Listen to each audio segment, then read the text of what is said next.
Are you having questions? Are you just swatting slides back there? Letting me notice. All right, as I mentioned earlier, Scott Wattenbarger is the procurement manager at Jenny Craig and in Carlsbad. Catherine Bowen and I have teamed up to work on a couple of different projects, Project Polar Bear and Project Pandora. They're top secret, you can't tell anybody outside of it, but if we tell you, we got to keep. So, no, just kidding. But, as I mentioned earlier, Scott has been on both sides of the table, from the sales side and now from the procurement side. So, when he talked to Catherine and I about presenting to our group, we thought it would be very, very interesting that we all learn a little bit about what the procurement side is thinking when we're out there talking to them, okay? So he's got about a 30 or 35-minute presentation. So please help me welcome Scott from Jenny Craig.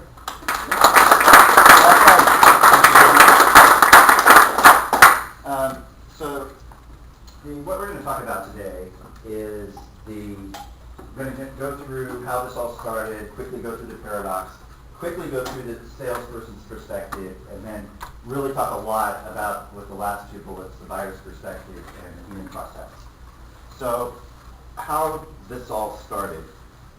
My background is that I've had a 25-year career doing a few different things, most of it with Kinko's and Expedex, and then afterwards being a recruiter, supporting different sales teams at Kinko's and FedEx. And so I've kind of come in on the sales side, gone back to implementation manager side, back and forth, and then I finally ended up at Jenny Craig and landed as the print buyer, and then quickly became the procurement manager and ended up working with 200 plus buyers within Nestle, because Jenny Craig is owned by Nestle. And the perspective of having 200 buyers and seeing how 200 different buyers are interacting and what their background is, and then seeing what I'm dealing with every day in terms of the phone and the type of sales approaches that I'm getting, mostly from people who are new, they're new and trying to get our business. And then talking about it, what happened is that I went to a print conference as the print buyer for Jenny Craig in Dallas, and we were sitting around this big, at conferences you sit at the big round table with 12 different people at it. And there were 3 of us buyers that were sitting there. And after a couple of drinks, we started sharing stories about all the crazy things that different salespeople had done in order to try and get our business. You're not talking about me, are you? Not this time. Okay. Jack, I didn't do it. And the story was very, the stories were very entertaining, because you get some buyers in a room, and you're gonna hear all the different things, from stalking to things that come up and you think they land on your desk and you think they're gonna blow up. You get the craziest things. Well, we went on and on for about 20 minutes with this conversation, and then realized that the other people at the table, there were about 8 other people, and they were all salespeople, and they were taking notes.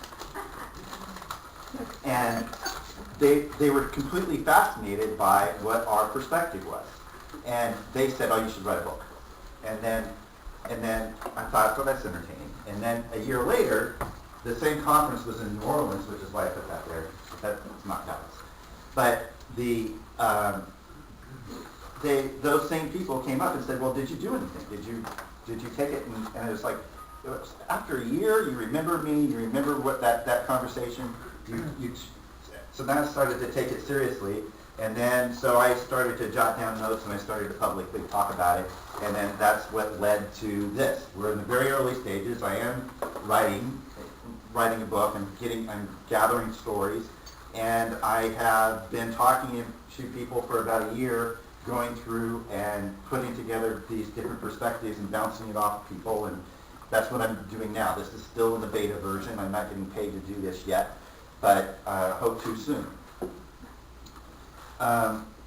So what is the paradox? And also, if there's any, we have a good amount of time, and I sometimes can get off track with too many questions during it. But if there is something pressing, I do still want it to be interactive. And so if there's something you'd like me to expand upon or something like that, then I appreciate that to go ahead and ask for it. What this represents is that there's a real paradox between buyers and sellers. It's two completely different worlds. The training is completely different. The backgrounds are completely different, and ultimately, it's like it's like hunter and prey, and you end up in this situation where that's how buyers feel, like prey, and they put up walls in order to protect themselves. And the higher the walls get, the more creative the sales techniques become, the more desperate they become, and it just continues to build, and it's really very, very dysfunctional right now. And so the culture, the training, in some cases people may go through business school and come out and be a procurement person, but for the most part, that's not what people chose to do. They came up through the ranks. They're basically, in a whole different frame of mind. They're not people who would normally go and choose to sell or to be extroverted in any way. And then, of course, salespeople are probably naturally good at sales and can sell. Probably, it's just a natural. It's a natural choice for them to become a salesperson. But again, it's probably, going through college, it's not, most people aren't thinking I'm going to go be a successful salesperson and make a ton of money. But it ends up, it's like, that ends up being a different interest. So it's not like, other careers where you become a doctor or an engineer or vocation.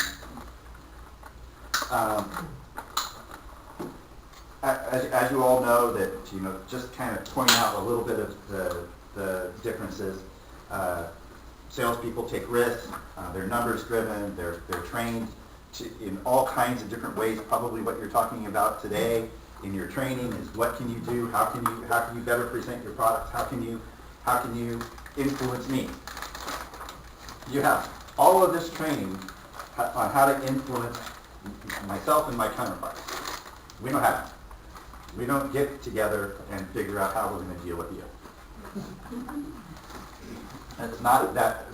So there's a whole different paradigm here in the amount of preparation and the amount of just the way that people look at it. And then compensations. If you do very well at what you do, there is no top end. You guys can make a considerable amount of money. And of course, no matter what the product is, whether it's a high-end product or one of the reasons that drives you into sales is that reward. For the opposite is true with me in my current position. That's why I'm looking for a way out. But the whole idea is that your buyers are going to make a salary. They may make an annual bonus, but it will be minimal. And the way business is, most of those bonuses don't get rewarded right now. So there's a compensation thing, and it's just a matter of keeping this in perspective. When people show up in the Mercedes and want to take you to lunch, there's a disconnect there. There's already a little bit of a disconnect. And there's also the limitations. You guys as salespeople, you're able to set your own schedules. You're able to plan your weeks and your days and how and what your meeting times are, and really don't have a lot of structure. You're free to make adjustments throughout your year. Not from our perspective. From our perspective, we're in meetings 80% of the day, and when I do have time to entertain or a salesperson and talk about something, it's very valuable time. And then any time that it's wasted, it's always, why did I do that? So if you get 37 messages on your phone and you're thinking about which one you can take, you know, how can that presentation be a compelling presentation to make me say yes to that one versus the other 37? Not that that's the right way things should be, but the next slide is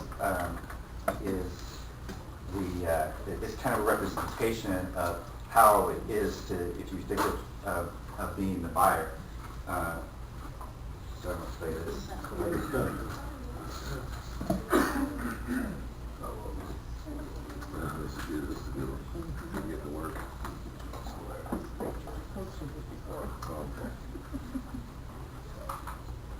So dysfunction of people building fortresses.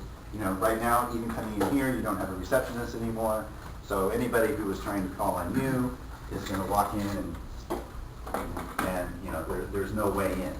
So it's just one symptom of what it, you know, now email used to be, you know, you might be able to email somebody and be able to communicate with them. Telephone, it's got to, you know, I'm not going to answer my phone. Wow. I mean, every time I do, why did I do that? Because I get it. I'm getting, you know, somebody desperately trying to get a hold of me. And, you know, now my voicemail goes over into an email, so I get a written message from what the voice is that came over, which is a great thing, because now I can just call back if it's something that I actually needed to talk to somebody on. Not that this is good, and I don't agree with this. I don't agree with where we are from a buyer's perspective. We need to make changes. We need to be able to allow ourselves to talk to salespeople, but we have to organize it. We have to realize the value of bringing innovation into our own company. We need to be able to make sure that we're doing things correctly. We need to be able to do that. So what this is really about is how do you, since it's not me and that you're dealing with somebody that recognizes that, how do you help somebody like me recognize that? So because this is what I get. I mean, I get desperate, tired old sales pitches. There are processes after processes to limit contact. As buyers, a lot of buyers will put out RFPs just to go through the process, and you don't know which ones are real and which ones are just are fake and are going to be a complete waste of time. Phone and email's not answered. You end up with salespeople who do finally get in front of you, and you only have 15 minutes, and they feel like they need to just give you every absolute benefit that there is. So let's show up and throw up. Just bury me with information, PowerPoints that are 80 pages, presentations that it's just, and then not knowing because I haven't been available to tell you, not knowing what I need, not knowing what the company is doing. Then again, as I mentioned, innovation. I'm not bringing innovation, and it's really just completely dysfunctional. So now for you guys, appointments are rare. How do you get a hold of me? And I agree. I'm purposely making it hard. Bidding is a waste of time, as I mentioned. When you do get in front of me, how are you going to make a presentation that's valid? You don't have very much time. You don't get any opportunity to do research. If you do an RFP or a proposal, you don't get feedback. You don't know why you didn't get the bid, or because my compatriots don't share. Quality products and services are commoditized, and we do everything we can to make it into a box that fits. I'm representing stakeholders throughout my company, and they're ultimately the decision makers that I'm not allowing you to get to. Real solutions to the problems that my stakeholders are having are isolated, and generally there's a cycle of a lack of trust.